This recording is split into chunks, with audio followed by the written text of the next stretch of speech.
Hello everyone, स्वागत है आप सबका कॉलेज वाला यूट्यूब चैनल पे।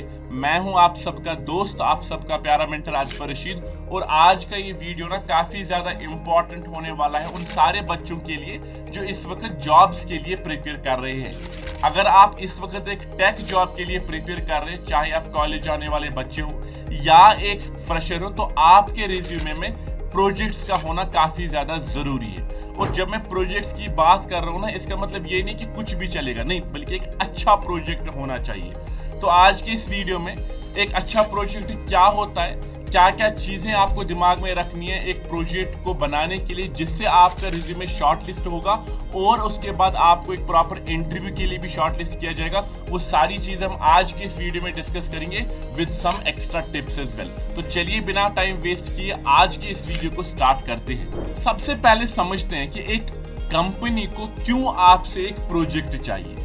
ऐसा तो नहीं है कि कंपनीज को वो प्रोजेक्ट को यूज करना है कहीं पे या उसका कोड कहीं पे यूज करना है, एब्सोल्युटली नॉट। देखो, आप सबको पता होगा, जब आप कंपनी में अप्लाई करते हो ना, आपने सुना होगा कि कंपनीज आजकल उन्हीं कैंडिडेट्स को प्रेफर करती है जिनके पास एक्सपीरियंस होता है। But as a fresher, as a student, आपके पास वो एक्सपीरियंस दिखाने को नहीं होता है। इसीलिए जिन प्रोजेक्ट्स पे आप काम करते हो, चाहे वो एक हो, दो प्रोजेक्ट्स हो, एंड टू एंड खुद आपने बनाया है, उससे कंपनी को एश्योरिटी मिलती है कि आपके पास वो स्किल्स हैं, वो डेडिकेशन है, जिसको यूज करके वो अपनी कंपनीज में आपको एक प्रॉपर रोल दे सके। तो प्रोजेक्ट्स आपके एक्सपीरियंस को डिफाइन करती हैं, आपके कॉन्फिडेंस को डिफाइन करती हैं। तो जब आप एक अच्छा प्रोजेक्ट बनाते हो ना, इसका मतलब ये है कि आपके चांसेस काफी ज्यादा बढ़ते हैं कंपनीज आपको सिलेक्ट करने के लिए।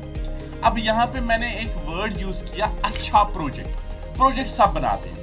रिज्यूमे मैंने एज अ रिक्रूटर खुद जब मैं इंटरव्यूज प्रोजेक्ट्स देखता हूँ, there are thousands of projects और सेम प्रोजेक्ट्स मैक्सिमम स्टूडेंट्स बनाते हैं। क्लोन्स बनाते हैं, टू डू एप्लीकेशंस बनाते हैं, पोर्टफोलियो बनाते हैं, इवेंट मैनेजमेंट टूल बनाते हैं। तो प्रोजेक्ट्स तो हर कोई बनाता है, लेकिन हमेशा याद रखना, आजकल रिज्यूमेज वही सिलेक्ट होती हैं जिन प्रोजेक्ट्स में कुछ स्पेसिफिक फीचर्स होते हैं। अब वो फीचर्स क्या है, उन्हीं को समझते हैं। 3 से 4 फीचर्स आपके प्रोजेक्ट में होने ही होने चाहिए। सबसे पहले, जब आप एक प्रोजेक्ट बनाते हो ना, प्रोजेक्ट का कोड लिखने से पहले मैं सब स्टूडेंट से एक सजेशन दूंगा, वो यह है कि आप अपनी प्रॉब्लम स्टेटमेंट्स को ना अच्छे से डॉक्यूमेंट करो। तो before you right a single line of code, आपको पहले ही पता होनी चाहिए कि आपका ये प्रोजेक्ट क्या सॉल्व करना चाहता है, इससे क्या प्रॉब्लम मैं सॉल्व करने की कोशिश कर रहा हूं। तो जब आपको उसकी क्लियर अंडरस्टैंडिंग होगी ना, तभी आप बाद में कंपनीज में अपने प्रोजेक्ट्स को डिफेंड कर पाओगे। अभी क्या होता है, अभी जितने भी स्टूडेंट्स हैं, 80 to 90% ऑफ स्टूडेंट्स वो कहीं ना कहीं पे यूट्यूब पे या इंटरनेट पे कोई प्रोजेक्ट उठाते हैं और जो वो करता है सामने वाला बंदा वही कॉपी पेस्ट करके देता है। तो जब आप एक प्रोजेक्ट बनाओगे, उस बनाने से पहले ही आपके पास डॉक्यूमेंटेशन में अच्छी खासी तरीके से आपने अपने प्रोजेक्ट्स को इलॉबरेट करना है, समझना है कि मैं क्या करने की कोशिश कर रहा हूं। अब उसी प्रोजेक्ट में जब आपने वो डॉक्यूमेंट किया, एक चीज बहुत इंपॉर्टेंट तरीके से होनी चाहिए, दैट इज यूनिकनेस। जब तक ना आप अपने प्रोजेक्ट में कुछ यूनिकनेस लाओगे ना, तब तक वो प्रोजेक्ट स्टैंड आउट नहीं करेगा। अब जब मैं यूनिकनेस की बात कर रहा हूं ना, इसका मतलब ये नहीं कि आप ऐसा फीचर डालोगे जो पूरी दुनिया में किसी और ने नहीं डाला होगा, नहीं, बट ऐसा फीचर डालना है, ऐसी कुछ यूनिकनेस उसमें डालनी है जो मैक्सिमम प्रोजेक्ट्स में नहीं पाई जाती है। अब अगर आप अपने रिज्यूमे में अमेजॉन क्लोन डालोगे, फ्लिपकार्ट क्लोन डालोगे, स्पॉटिफाई क्लोन डालोगे, वो सारे डालते हैं, वो इंटरनेट पे ना हजारों की तादाद में मौजूद हैं। तो वैसे प्रोजेक्ट जब आप रिज्यूमे पे डालते हो ना, it definitely plays a very negative role for you. तो इसीलिए बेटर है, अगर आप क्लोन्स भी बनाओगे, वहां पे मेंशन करो कि इस क्लोन में मैंने अपना एक्स्ट्रा यूनिकनेस क्या डाली है। वो कुछ भी हो सकता है, रिकमेंडेशन सिस्टम हो सकता है, एआई इंटीग्रेशन हो सकता है, चैटबॉट हो सकता है। बट जब तक ना आप अपने प्रोजेक्ट में कुछ यूनिकनेस को इंट्रोड्यूस करोगे, तब तक आपका प्रोजेक्ट स्टैंड आउट नहीं होगा। अब ये तो हो गया पहला फीचर कि यूनिकनेस आपके प्रोजेक्ट में होनी चाहिए। दूसरा जो फीचर है ना, दैट इज यूजर रोल्स।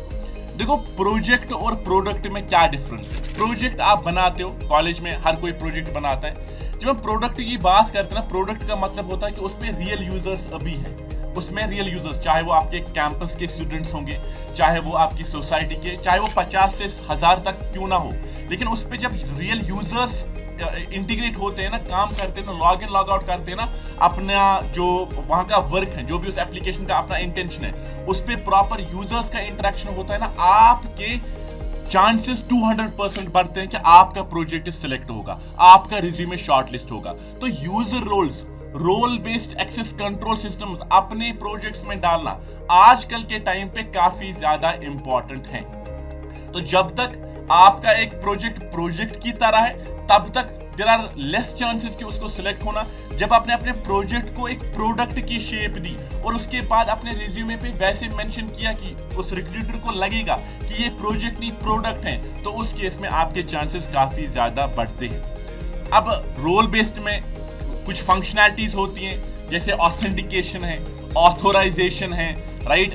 जैसे हम अगर मैं मर्ज स्टैक की बात करूं, हम JWT को यूज करते हैं, हम काफी सारी चीजों को यूज करते हैं, उससे आपकी अंडरस्टैंडिंग एक टेक स्टैक की काफी ज्यादा क्लियर होती है। तो पहला था यूनिकनेस, दूसरा है उसमें यूजर रोल्स डिफाइंड होने चाहिए और वो वर्किंग होनी चाहिए, तो आपका प्रोजेक्ट स्टैंड अलोन होगा। अब तीसरा क्या है? तीसरा है मेरे पास डोमेन स्पेसिफिक। मैं आपको एक एग्जांपल देता हूं।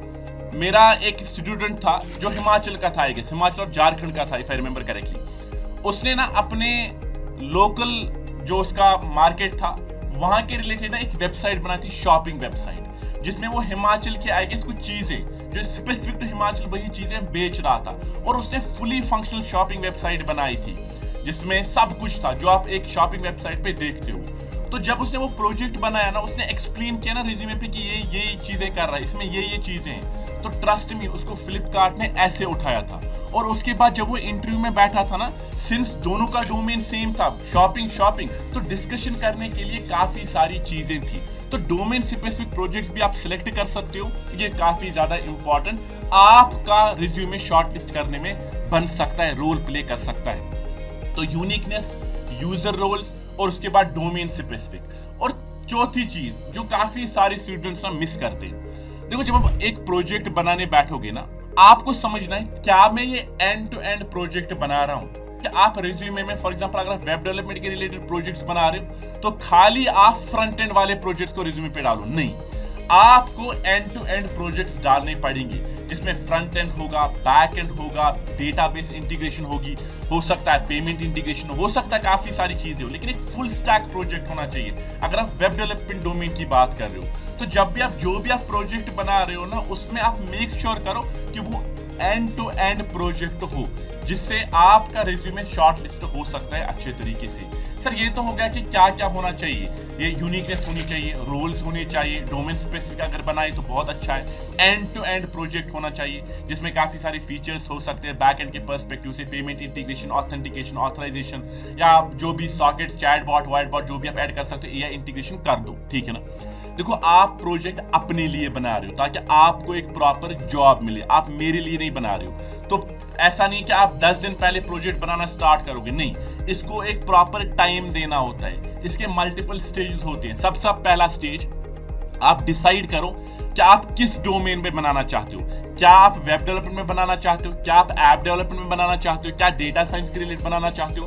तो जब आपने एक डोमेन सिलेक्ट किया ना, उसी डोमेन के साथ स्टिक रहना है। ऐसा नहीं है कि आप सुबह ऐप डेवलपर हो, शाम को वेब डेवलपर हो, अगली सुबह डेटा साइंटिस्ट हो, ऐसा नहीं। एक डोमेन सिलेक्ट करो, उसी डोमेन पे पहले सीखो, अच्छे से सीखो। जब आपने अच्छे से सीखा ना, उसके बाद छोटे छोटे प्रोजेक्ट्स बनाओ। जैसे टू डू एप्लीकेशन हो गया, मैंने अपना पहला एप्लीकेशन कैलकुलेटर ऐप बनाई थी, उसके बाद टू डू एप्लीकेशन, फिर पोर्टफोलियो, फिर इवेंट मैनेजमेंट सिस्टम। तो ऐसे छोटे छोटे प्रोजेक्ट्स बनाने, इनको रिज्यूमे पे ऐड नहीं करना है, लेकिन ये आपका ना, आपको एक आदत डालेंगे लॉजिक लिखने की, आपको आदत डालेंगे यूजर इंटरफेस बनाने की। तो पहले एक टेक स्टैक सिलेक्ट किया, उसको अच्छे से सीखा। स्टेज 3 सिंपली कि उसमें छोटे छोटे प्रोजेक्ट्स बनाना, जिनको रिज्यूमे पे ऐड नहीं करना, बट एटलीस्ट 9 to 10 प्रोजेक्ट्स आपको बनाने हैं। उसके बाद जो फोर्थ स्टेज है, फोर्थ स्टेज इसमें यह है कि एंड टू एंड प्रोजेक्ट्स बनाने, एटलीस्ट 2। और ये एंड टू एंड प्रोजेक्ट्स में वही फीचर्स होनी चाहिए, यूनिकनेस, और यूनिकनेस के साथ एक और चीज खुद बनाना है। हाँ, आप इस वक्त एआई टूल्स का यूज कर सकते हो कोड जनरेशन के लिए, इवन कंपनीज आपसे एक्सपेक्ट करती हैं कि आपको एआई टूल्स आने चाहिए, बट उसका मतलब ये नहीं है कि आप एंड टू एंड प्रोजेक्ट बनाओगे सारा एआई के थ्रू, नहीं। आप अगर एआई का यूज भी कर रहे हो, आपको पता होनी चाहिए कि एआई कोड जनरेट कर क्या दे रहा है। और अगर मेरे पास एआई नहीं होता, क्या मैं यही कोड खुद लिख पाता? अगर आपके पास आंसर यस आ रहा है, तो आप एआई टूल्स का यूज अच्छे से कर सकते हो। तो पहला स्टेज है टेक स्टैक सेलेक्ट करना, दूसरा है उसी में टेक स्टैक को अच्छे से पढ़ना, तीसरा है छोटे छोटे प्रोजेक्ट्स बनाना, फोर्थ है उसके बाद उसी डोमेन में एंड टू एंड प्रोजेक्ट बनाना जिसमें यूनिकनेस होगी, यूजर्स इंटरेक्शन होगा, जिसमें आपके पास डोमेन स्पेसिफिक होगा, जो एंड टू एंड होगा। तो ये फीचर्स होनी चाहिए। और सबसे इंपॉर्टेंट चीज, खुद बनाना है, कॉपी पेस्ट नहीं करना है, क्लोन्स कहीं से यूट्यूब से नहीं उठाने, ठीक है ना। और स्टेज 5 इसी में डिप्लॉयमेंट। आपका गिट पे एक अच्छा प्रोफाइल होना चाहिए। गिट में जो भी आप प्रोजेक्ट्स को ऐड करोगे उस पे प्रॉपर डिस्क्रिप्शन होनी चाहिए, रीडमी फाइल्स होनी चाहिए, वो प्रॉपर डिप्लॉयड होना चाहिए। रिज्यूमे में आप डिप्लॉयड लिंक, क्रैशड लिंक ऐड नहीं करो। मैंने काफी सारे रिज्यूमे देखे, प्रोजेक्ट अच्छे होते हैं लेकिन जो लिंक्स उन्होंने गिटहब की अटैच किए ना, वो कभी कभी नहीं चलती है। So you have to make sure कि आप जो भी गिट पे ऐड करोगे उसका एक प्रॉपर डिस्क्रिप्शन वहां पे हो, रीडमी फाइल्स प्रॉपर हो, प्रॉपरली लिखा हो कि इस प्रोजेक्ट को आप किस तरीके से चला सकते हो, इंप्लीमेंट कर सकते हो अपने लोकल सेटअप पे। और फोल्डर स्ट्रक्चर अच्छा होना चाहिए जो कि काफी इंपॉर्टेंट रोल प्ले करता है। कभी कभी इसीलिए प्रोजेक्ट्स रिजेक्ट होते हैं क्योंकि उन्होंने सारा का सारा कोड 1 या 2 फाइल्स में लिखा होता है। तो रीडेबिलिटी आपके प्रोजेक्ट्स की काफी अच्छी होनी चाहिए। तो ये कुछ इंपॉर्टेंट टिप्स हैं एक्स्ट्रा जो कि आपको रखने, deployment, git, readme files, readability, folder structure, इसको आप अच्छे से याद रखना। और लास्ट एक पॉइंट में बोलूंगा, देखो अभी के टाइम पे ना कॉलेज वाला पे एक इवेंट होने वाला है अगस्त 16 और अगस्त 17 को, जिसका नाम है प्रोजेक्ट एक्सपोज। और जिसमें क्या है, सिंपल आइडिया है कि स्टूडेंट्स आप हमें अपने प्रोजेक्ट्स दो ताकि मैं, सौरभ सर, अभिनव सर, हम तीनों एक्सपर्ट्स मिलके आपके प्रोजेक्ट्स को रिव्यू करेंगे और उस पर लाइव डिस्कशन करेंगे अगस्त 16 अगस्त 17 को इसी कॉलेज वाला यूट्यूब चैनल पे। और जो टॉप प्रोजेक्ट उसमें होगा, सबसे अच्छा होगा, उसको एक प्रॉपर रिवार्ड भी मिलेगा, पैसा भी मिलेगा, ठीक है ना। तो अपने प्रोजेक्ट्स को सबमिट करो और जितनी भी कंफ्यूजन है ना उस लाइव सेशन में तो मैं दूर करूंगा ही, अभिनव सर भी करेंगे, सौरभ सर भी करेंगे, लेकिन पहले हमें अपने प्रोजेक्ट्स तो सबमिट करो। उसकी सबमिशन गूगल फॉर्म लिंक 14 अगस्त तक ही वैलिड है। उसके बाद आपकी सबमिशंस को हम एंटरटेन नहीं करेंगे, इवॉल्वेट नहीं करेंगे। तो अभी डिस्क्रिप्शन में जाओ, वहां पे उसी गूगल फॉर्म को सबमिट करो जिसमें आप अपने प्रोजेक्ट्स को डाल सकते हो। एलिजिबिलिटी सिर्फ कॉलेज स्टूडेंट्स के हैं, तो जो भी कॉलेज में अभी हैं आप अपने प्रोजेक्ट्स हमें दो, हम रिव्यू करेंगे लाइव, आपको बताएंगे उसमें क्या अच्छा हो सकता है, क्या बुरा है और कौन से यूनिक फीचर्स डालने की कोशिश कर सकते हैं, एंड टू एंड क्या मतलब है। तो वो सारी चीजें हम उस इंटरेक्शन में जो कि होने वाला है अगस्त 16 अगस्त 17 को। तो अगर आपका प्रोजेक्ट वेब डेवलपमेंट के स्पेसिफिक है या कमांड लाइन इंटरफेस के स्पेसिफिक है, तो आप अपना प्रोजेक्ट सबमिट कर सकते हो। बाकी आपको प्रोजेक्ट्स के रिलेटेड कुछ भी कंफ्यूजन हो, रेज्यूमे के रिलेटेड कुछ भी कंफ्यूजन हो, डाउट हो, आप अभी कमेंट सेक्शन में डाल दो। तो thank you so much, take care of yourself, bye bye.